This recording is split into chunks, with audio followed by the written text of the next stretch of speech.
ಹಾವಳಿ ಸಿಕ್ಕಾಪಟ್ಟೆ ಹೆಚ್ಚಾಗಿರೋ ಬಗ್ಗೆ ದೂರು ಬಂದ ಹಿನ್ನೆಲೆಯಲ್ಲಿ ಏಕಾಏಕಿ ಇವತ್ತು ಲೋಕಾಯುಕ್ತ ಅಧಿಕಾರಿಗಳು ದಾಳಿ ನಡೆಸಿದ್ದಾರೆ. ತುಮಕೂರಿನ ಬಿಎಚ್ ರಸ್ತೆಯಲ್ಲಿರೋ ಆರ್ಟಿಒ ಕಚೇರಿ ಮೇಲೆ ಲೋಕಾಯುಕ್ತ ಅಧಿಕಾರಿಗಳು ದಾಳಿ ನಡೆಸಿದ್ದಾರೆ. ಲೋಕಾಯುಕ್ತ ಎಸ್ಪಿ ಲಕ್ಷ್ಮೀನಾರಾಯಣ್ ನೇತೃತ್ವದಲ್ಲಿ ದಾಳಿ ನಡೆದಿದೆ. ಆರ್ಟಿಒ ಕಚೇರಿ ಸುತ್ತ ರೌಂಡ್ ಅಪ್ ಮಾಡಿ ಅಧಿಕಾರಿಗಳು ಪರಿಶೀಲನೆ ನಡೆಸ್ತಾ ಇದ್ದಾರೆ. 2 ಡಿವೈಎಸ್ಪಿ 3 ಇನ್ಸ್ಪೆಕ್ಟರ್ಗಳು ದಾಳಿ ನಡೆಸಿದ್ದಾರೆ.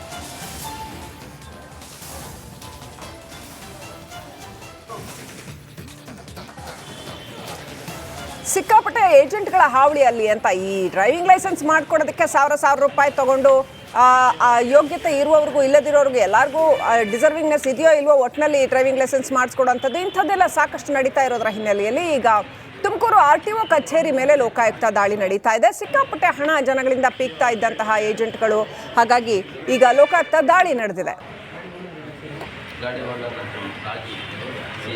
ಇನ್ನಷ್ಟು ಅಪ್ಡೇಟ್ ಪಡ್ಕೊಳ್ಳೋಣ. ಪ್ರತಿನಿಧಿ ಜಗದೀಶ್ ಕನೆಕ್ಟ್ ಆಗಿದ್ದಾರೆ ಫೋನ್ನಲ್ಲಿ. ಜಗದೀಶ್, ಆರ್ಟಿಒ ಕಚೇರಿ ಮೇಲೆ ಲೋಕಾಯುಕ್ತ ದಾಳಿ ಮಾಡುವಂಥ ಪರಿಸ್ಥಿತಿ, ಸೊ ಏನು ಸಮಸ್ಯೆ ಆಗಿತ್ತು? ಎಷ್ಟರ ಮಟ್ಟಿಗೆ ಏಜೆಂಟ್ಗಳ ಹಾವಳಿ ನಡೀತಾ ಇತ್ತು? ಈಗೇನು ನಡೀತಾ ಇದೆ?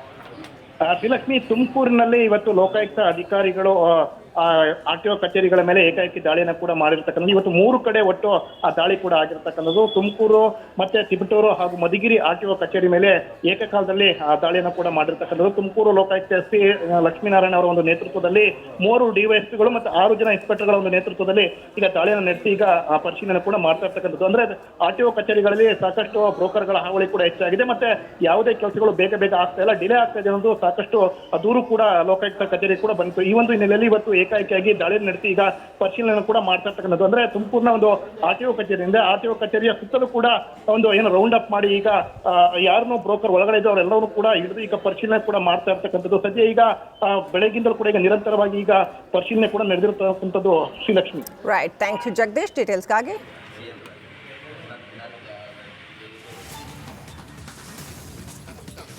ಉಳಿದ ಸುದ್ದಿಯನ್ನು ನೋಡ್ತಾ ಹೋಗೋಣ. ಟಾಪ್ 30ಯಲ್ಲಿ ಅನುದಾನ ವಿಚಾರಕ್ಕೆ ಸಂಬಂಧಿಸಿ ಮಾತನಾಡಿದ ಶಾಸಕ ಗವಿಯಪ್ಪ ಹೇಳಿಕೆಗೆ ಗೃಹ ಸಚಿವ ಡಾಕ್ಟರ್ ಜಿ ಪರಮೇಶ್ವರ್ ಪ್ರತಿಕ್ರಿಯೆ ನೀಡಿದ್ದಾರೆ. ಸರ್ಕಾರ ಮತ್ತು ಪಕ್ಷ ಗ್ಯಾರಂಟಿ ನಿರ್ಧಾರ ತೆಗೆದುಕೊಂಡಿದೆ. ಶಾಸಕರು ಅನುದಾನ ಕೇಳಲಿ, ಅದರಲ್ಲಿ ತಪ್ಪಿಲ್ಲ. ಈಗ ನಮ್ಮ ಬಜೆಟ್ 3.71 ಲಕ್ಷಕ್ಕೆ ಹೋಗಿದ್ದೇವೆ ಎಂದರು. ಅನುದಾನಕ್ಕೆ ಯಾವುದೇ ತೊಂದರೆ ಆಗಲ್ಲ ಅಂತ ಪರಮೇಶ್ವರ್ ಹೇಳಿದರು. ಅದು ಕೇಳೋದ್ರಲ್ಲಿ ತಪ್ಪಿಲ್ಲ. ಯಾವುದೇ ಶಾಸಕರು ನಮ್ಮ ಕ್ಷೇತ್ರಕ್ಕೆ ಅನುದಾನ ಬೇಕು ಅಂತ ಕೇಳೋದ್ರಲ್ಲಿ ತಪ್ಪಿಲ್ಲ.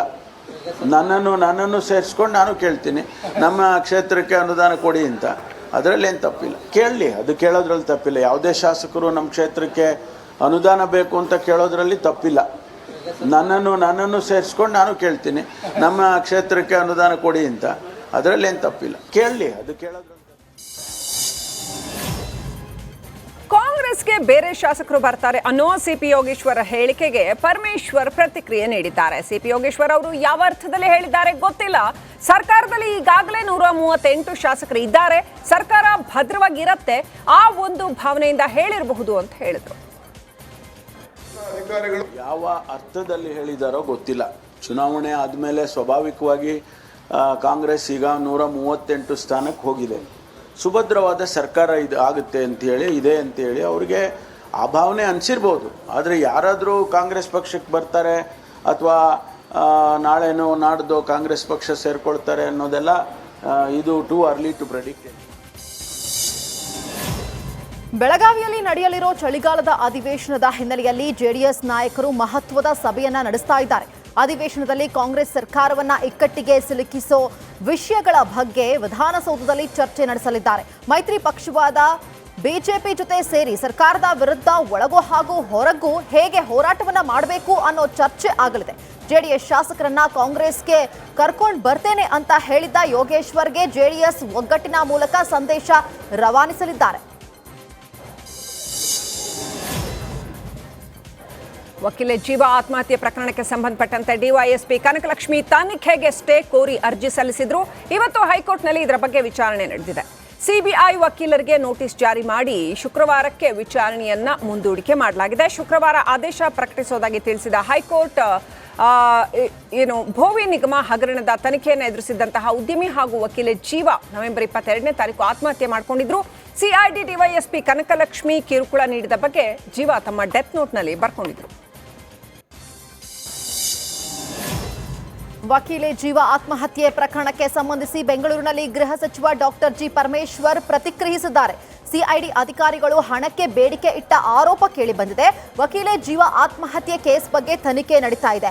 ಇನ್ನು ಹಿರಿಯ ಅಧಿಕಾರಿಗಳ ಮೂಲಕ ತನಿಖೆ ಮಾಡಿಸ್ತೇವೆ ಅಂತ ಹೇಳಿ ಡಾಕ್ಟರ್ ಜಿ ಪರಮೇಶ್ವರ್ ಹೇಳಿದರು.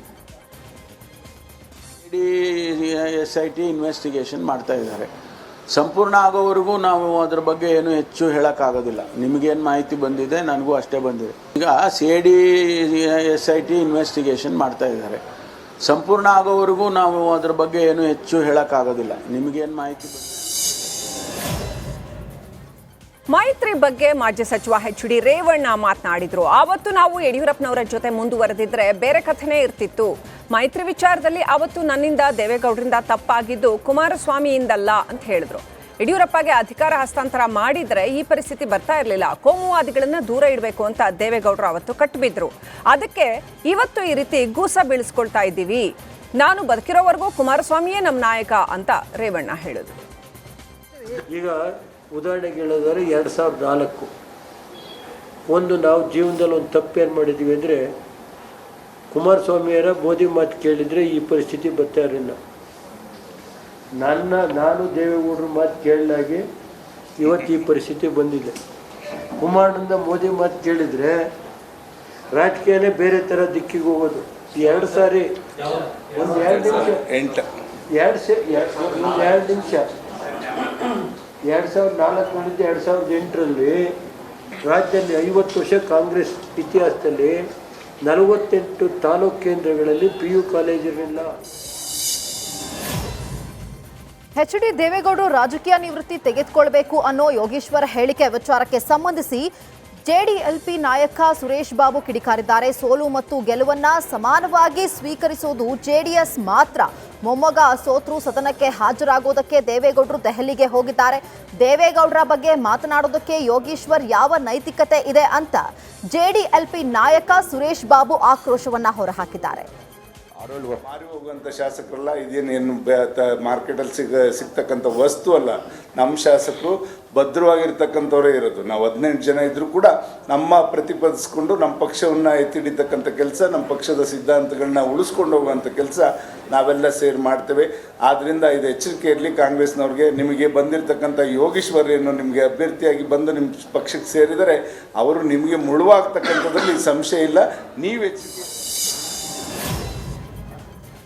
JDS ಜೊತೆ ಮುನಿಸು ವಿಚಾರಕ್ಕೆ ಸಂಬಂಧಪಟ್ಟಂತೆ JDLP ನಾಯಕ ಸುರೇಶ್ ಬಾಬು ರಿಯಾಕ್ಟ್ ಮಾಡಿದ್ದಾರೆ. GT ದೇವೇಗೌಡರು ಹಾಗೂ ಇಬ್ರಾಹಿಂ ಇಬ್ಬರಿಗೂ ಕೂಡ ಬೇಸರ ಇದೆ ಅಂತ ಹೇಳಿದ್ರು. ಅವರು ಈಗಲೂ ನಮ್ಮ ಜೊತೆಯಲ್ಲೇ ಇದ್ದಾರೆ. ಅವರಿಬ್ಬರು ಹಿರಿಯರು, ಅವರಿಗೂ ಆಸೆ ಆಕಾಂಕ್ಷೆಗಳು ಇದ್ದೇ ಇರುತ್ತೆ. ಮುಂದಿನ ದಿನಗಳಲ್ಲಿ ಅವರಿಗೂ ಒಳ್ಳೆ ಹುದ್ದೆಗಳು ಸಿಗತ್ತೆ ಅಂತ ಹೇಳಿದ್ರು. ದಂಗೆ ಎದ್ದು ಬಿಡ್ತಾರಂತಲ್ಲ. ಅವ್ರಿಗೆ ನಿಮಗೆ ಬಂದಿರತಕ್ಕಂಥ ಯೋಗೇಶ್ವರ್ ಏನು ನಿಮಗೆ ಅಭ್ಯರ್ಥಿಯಾಗಿ ಬಂದು ನಿಮ್ಮ ಪಕ್ಷಕ್ಕೆ ಸೇರಿದರೆ ಅವರು ನಿಮಗೆ ಇವತ್ತೇ.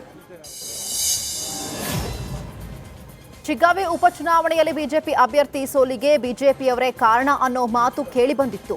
ಇದಕ್ಕೆ ಸಂಬಂಧಪಟ್ಟಂತೆ ಈಗ ಪಕ್ಷ ವಿರೋಧಿ ಚಟುವಟಿಕೆಯಲ್ಲಿ ಭಾಗಿಯಾಗಿದ್ದ ಇಬ್ಬರನ್ನ ಉಚ್ಚಾಟನೆ ಮಾಡಲಾಗಿದೆ. ಶ್ರೀಕಾಂತ್ ದುಂಡೇಗೌಡರ್ ಹಾಗೂ ಸಂಗಮೇಶ ಕಂಬಾಳಿ ಪುಟ್ಟರನ್ನ 6 ವರ್ಷಗಳ ಕಾಲ ಪಕ್ಷದಿಂದ ಅಮಾನತು ಮಾಡಿ ಆದೇಶ ಹೊರಡಿಸಲಾಗಿದೆ. ಬಿಜೆಪಿಯ ಶಿಸ್ತು ಸಮಿತಿ ಅಧ್ಯಕ್ಷ ಲಿಂಗರಾಜ್ ಪಾಟೀಲ್ ಈ ಆದೇಶವನ್ನ ಹೊರಡಿಸಿದ್ದಾರೆ.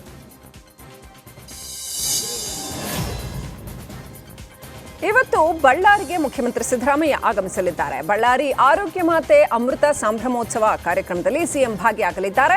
ಈ ಕಾರ್ಯಕ್ರಮದಲ್ಲಿ ವಿವಿಧ ಸಚಿವರು ಸೇರಿದಂತೆ ಅನೇಕ ನಾಯಕರುಗಳು ಭಾಗಿಯಾಗಲಿದ್ದಾರೆ. ಬಳಿಕ ಸಾಯಂಕಾಲ 6 ಗಂಟೆಗೆ ಸಿಎಂ ಬೆಂಗಳೂರಿಗೆ ವಾಪಸ್ ತೆರಳಲಿದ್ದಾರೆ.